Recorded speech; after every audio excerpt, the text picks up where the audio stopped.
In this video, we're going to be looking at creating some artwork to turn into a 3D model for our 3D printer. Now we're going to be using Inkscape to create an SVG file, and then once we have our SVG file, we'll take it into our slicer to actually create our model. And here's something I want to preface this video by saying. You do not want to be using Tinkercad for 3D printing unless it's absolutely necessary that you do so.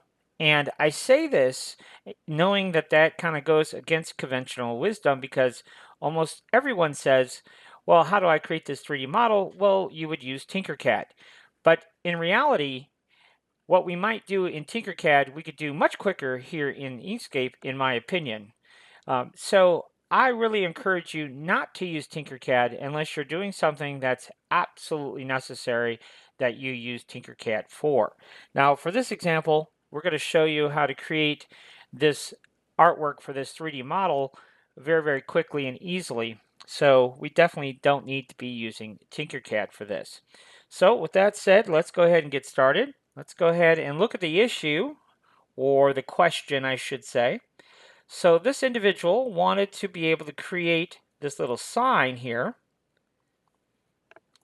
and put their logo on it. So there's their logo. Okay, so that's what we're looking to do. Now this is a very, very simple, very straightforward thing to do. We don't need to buy templates. Somebody commented, oh, so-and-so has a template you could buy. No, we don't need any of that nonsense. This is really just a couple of circles and a logo. This is about as simple as it gets here. Now I would definitely not be using these ugly hooks, that's for sure. That doesn't look very appealing. But I can show you how to put on these little tags and create this sign in really just a couple of minutes. So let's go ahead and get started. We're going to go ahead and go to our ellipse tool here inside Inkscape, which is the E key on our keyboard, and control click out a circle here. And we're going to make this circle almost as big as our build plate will allow. So let's just say 220. Now our build plate, my build plate's 256 by 256, but we're going to just do 220 because we got to add these tabs here as well. Okay, so you see these tabs, boom, boom, we got to add those tabs. All right, so we need a little bit of extra room, extra wiggle room, so to speak there.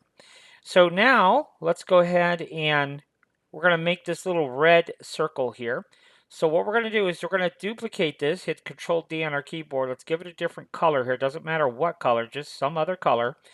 And then we're just going to hit Shift Control from the corner here. And see there, we can come in about like so. And then we're going to go ahead and duplicate that again. And again, we'll give it a different color. And Shift and Control again. And again, we're just going to visually do something about like so, whatever we want there, okay? So now we have our light pink and our red. So shift click the red and hit Control minus. That'll punch a hole. And so now we have our big magenta circle, and then we have our red circle, which looks just like that, okay? So far so good. Now we got to make our little tabs here. So we're going to grab our rectangle tool, which is the R key on our keyboard, and drag this out. And how wide do we want to make those? Well, let's just say, I really don't know, but let's just say we want to make them 1 inch wide, something like that, okay? So there we go. So we're going to hit path and object to path, because the next thing I want to do is I want to go ahead and round off this end. Okay, so we're going to just round that end off by going into path effects here, and we're going to choose corners right there, and then we'll go ahead and select those two corners, and then I could just drag this like so and round over those two corners just like that. Okay, so now you kind of see where we're going with this. So you see that's going to look like that, right? So the next thing to do now is to go ahead and add the circle for our hook. Now again, I don't know how big this circle needs to be. So how big do we think we want to make it? I'm going to say, how big do we want to make this? Let's just, if we use 12 for the overall width, that's a 1/2 inch. So I think that's really too big. I'm going to say 8 millimeters, something like that. I mean, honestly, I don't really know. Let's just go ahead and give it a different color. Let's go ahead and we'll align those two vertically here. And then what we'll do here as yeah, that's probably pretty good. Let's go ahead and select both of those, and we'll do Control minus again. That will cut a hole in that tab, and then we can just go ahead and position this wherever we want it. So I'm going to say, let's go there. Let's duplicate it. And rather than just move it over, what we can do here is we can position it on this side, like so. We can go ahead and duplicate it and then take our circle by shift-clicking our circle and then flipping it over. And now it's exactly on the same side as here. Let's select these both and duplicate them and select our circle again. And let's flip it vertically. Okay. Now you can see this did not flip exactly the way we wanted it to. And now that's a problem. All right, so there's our duplicates. So what you do in a situation like that is you make a tall circle like so, and then we're just going to line these up on the horizontal axis, okay? And then we could take our duplicates and our rectangle, and then when we flip it, then you can see we get the expected flip results. All right, so now we'll take these four pieces, just select one and shift select all the others, and let's go ahead and we will type Control plus. I grabbed the wrong one, so I want these four, yes. But then I want this one right here, the magenta on the outside. Control plus, and there we go. So now you can kind of see we've got our tabs down here for our hooks, our tabs up top for our hooks, and now we're basically ready to go. Now the overall height of this thing is 256, so we're a little bit big. So let's go ahead and shrink the whole thing down to 240. That will be good right there. All right, then we have our logo situation. Now I don't have the SVG of this logo, so I'm just going to kind of make it up as I go here, but this will give you a good enough idea of what we're doing here. So let's go ahead and right click and trace our bitmap. Let's get some kind of result here. So maybe something like that. We'll hit apply. Then we'll come down here. Now I know this isn't exactly the logo in question, but if you had the SVG, okay, so if you had the SVG, we could put this on this just like so. And you're going to get the idea, okay? So let's go ahead and save this, and we'll just call it K and W. And it's automatically going to save it as an SVG file. So now what we could do is we can go in and we can build our 3D model in our slicer. All right, so here we are in Bambu Studio. We're going to take that InkScape SVG file that we just created and turn it into a 3D model. Now this part of the process is fairly straightforward.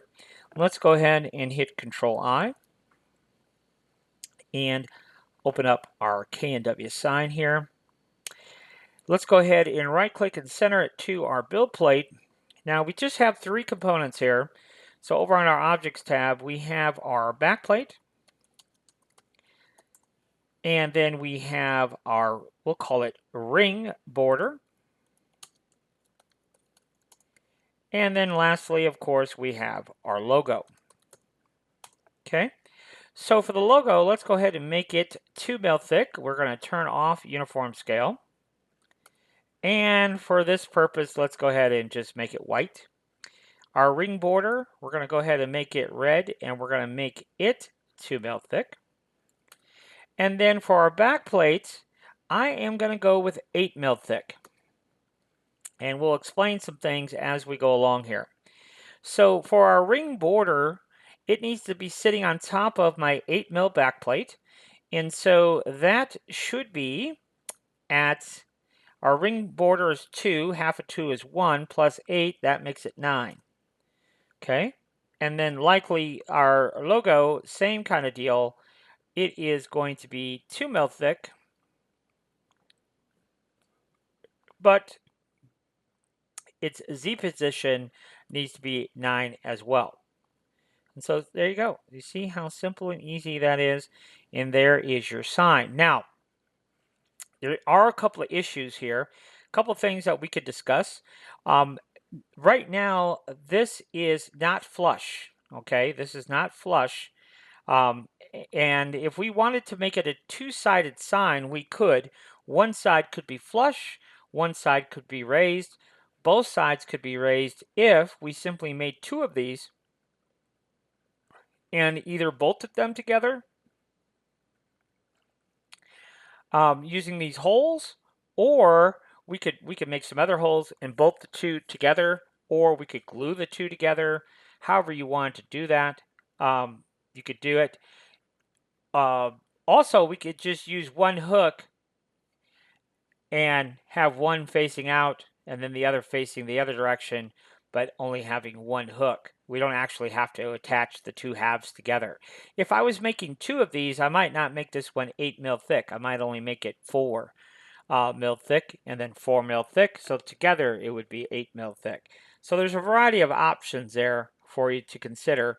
Now, if I wanted to make this where I'm printing it raised up top here, but flat on the bottom, let me just show you how we can do that really easily.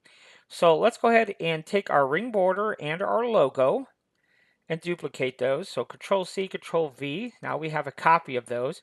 And then on my logo here, I need to flip that over. So we're going to just grab our logo and we're going to flip it 180 degrees like so. Okay. Now our ring border 2. Okay. We'll call it ring border 2. So there we go. There's our ring border 2. Let's go ahead and make that only 1 mil thick. And let's put that on our build plate at a 1/2 mil. Okay. And then for our logo, we'll call it logo 2. We're going to do the same thing. We're going to go ahead and make it a mil thick, 1 mil thick, and then we're going to put that on our build plate as well. Okay, so there you go. Now let's go ahead and slice this bad boy and show you what we're going to get. So up top here, we're going to get our logo raised and our ring border raised. Now this is saying that we have a floating cantilever, so we'll look at that a little bit later. But underneath, see what it looks like underneath? It's completely flat because we're printing this face down. So that's how it's going to look on one side, that's going to look on the other. Okay, so we could just print one of these. If we want them both flat, we could do that too. So we've got that option as well. So let's take a look here.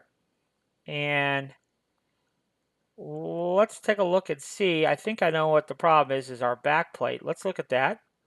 Position. Yes, that's at a Z height of 4, and it should not be. No, it should be because it's 8.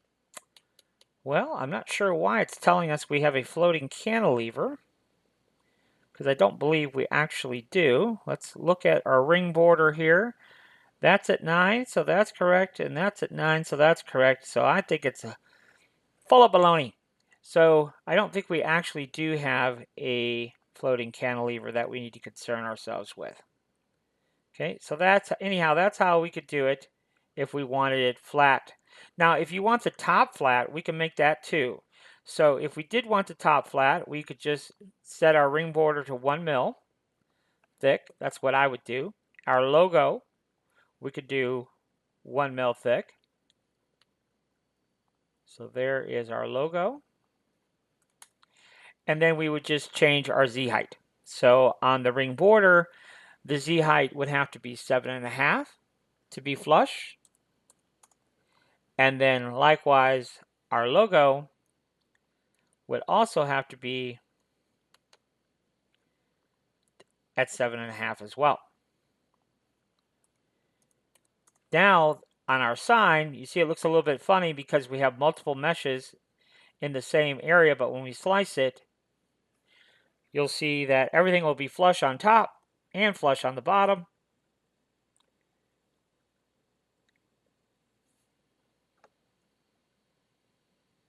So see there, everything is totally flush on top, totally flush on bottom. Now they will look slightly different because when you're printing face down, it's a lot more smoother because you're on the build plate. We're up top. You don't have that build plate to kind of smash everything together. But you can see here it takes 11 hours and 11 minutes to print this bad boy as it sits. But pretty straightforward stuff. And that is how we would go about making and printing those signs pretty easily just with Inkscape and your slicer. So hopefully that helps you out and you better understand how all that works. So until next time, thanks for watching.